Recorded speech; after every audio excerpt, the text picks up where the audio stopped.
In his podcast a few weeks ago, Simon Jordan said that if Anthony Joshua gets clipped by Daniel Dubois, he might have a PTSD-style flashback to the night he was stopped by Andy Ruiz. Now, a lot of people seem to get upset by Simon Jordan's comment and were claiming it was ridiculous. But personally, I think it was a very reasonable comment. And I think if AJ did get clipped by Daniel Dubois with a hard enough shot, there's a decent chance that exactly that could happen. But the irony here is that I think Simon Jordan is actually suffering from PTSD. I don't think he's gotten over the fact that Tyson Fury lost to Alexander Usyk, even now, 3 months later. Because in the latest episode of his podcast, he's saying absolutely bizarre things. Like, Fury didn't take Usyk seriously, he wasn't in the best of condition, he underestimated Usyk. I mean, are you having a laugh? Fury trained himself damn near into the ground for that fight. That was the lightest weight he's been for 5 years. And my man's talking about he didn't take Usyk seriously. You see, Simon Jordan's problem, and the same goes for Spencer Oliver as well, at least prior to Fury suffering that defeat, is that they'd convinced themselves that Tyson Fury was the best heavyweight in the world before he'd actually got in the ring and proved it. Simon Jordan kept saying over and over again, Fury's the best of his generation, Fury's the best of his generation, as if it was a proven fact, when actually it wasn't. He hadn't beaten Usyk, he hadn't beaten Anthony Joshua, he hadn't beaten most of the top contenders in the current heavyweight rankings. So how Simon Jordan can come to the conclusion that Fury's the best of his generation is beyond me. Now, you can suspect that somebody's the best of their generation, but until they get in the ring and actually win the fights necessary to prove it, then you shouldn't go believing it wholeheartedly. You never know until you know, especially when it comes to heavyweight boxing. But rather than admit the fact that his perception was way off before the fight, Simon Jordan is still performing mental gymnastics to try and justify the perception he had before Fury lost that fight, to try and maintain it, actually. Simon Jordan is suffering from PTSD. If Fury gets dropped again in the Usyk rematch or even stopped, it's Simon Jordan who's going to be having a flashback. Seriously, Simon, get a grip.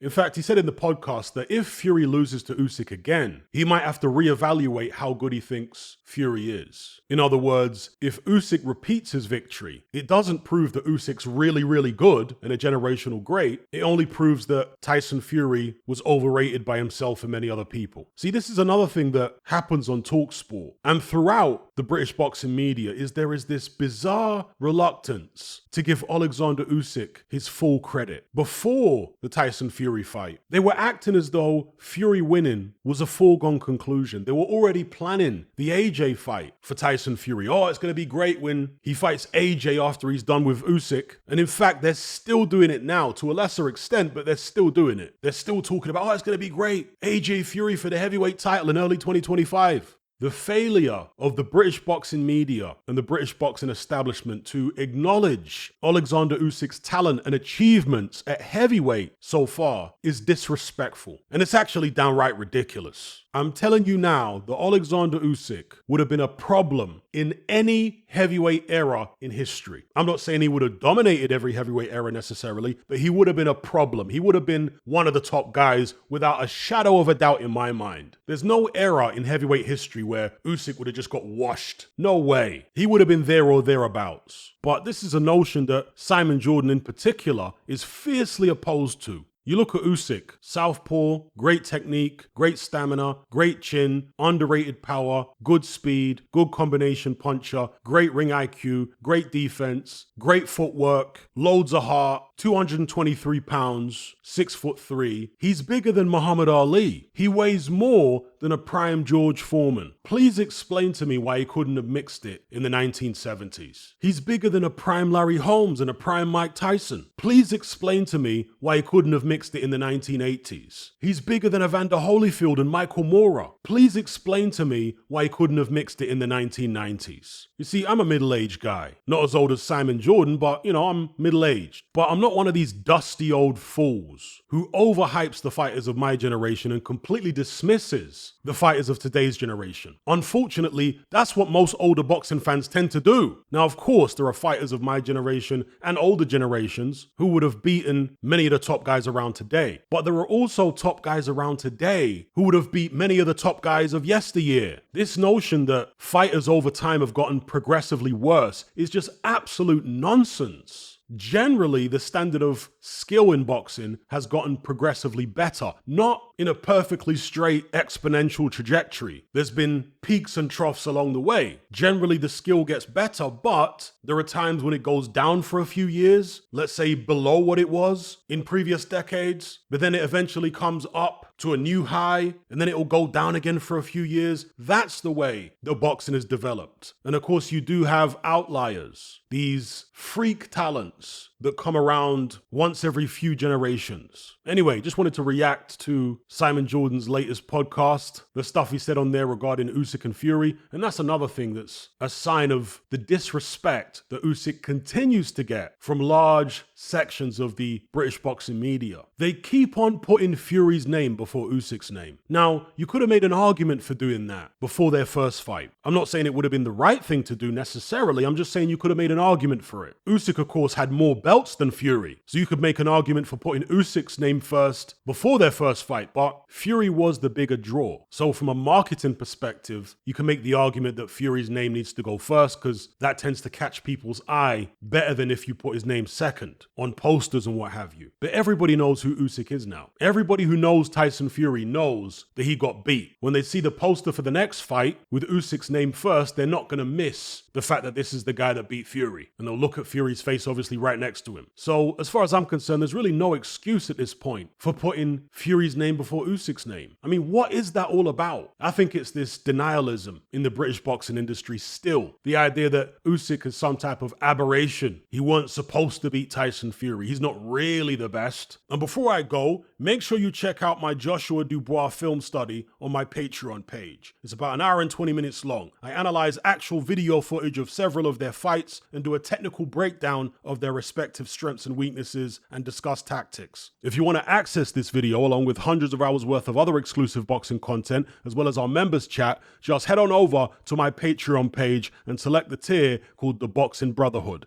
There's no contract, no commitment. You can cancel at any time, just like Netflix, but it's a hell of a lot cheaper. Just download the app from the Play Store or the App Store. All the links are in the description box below.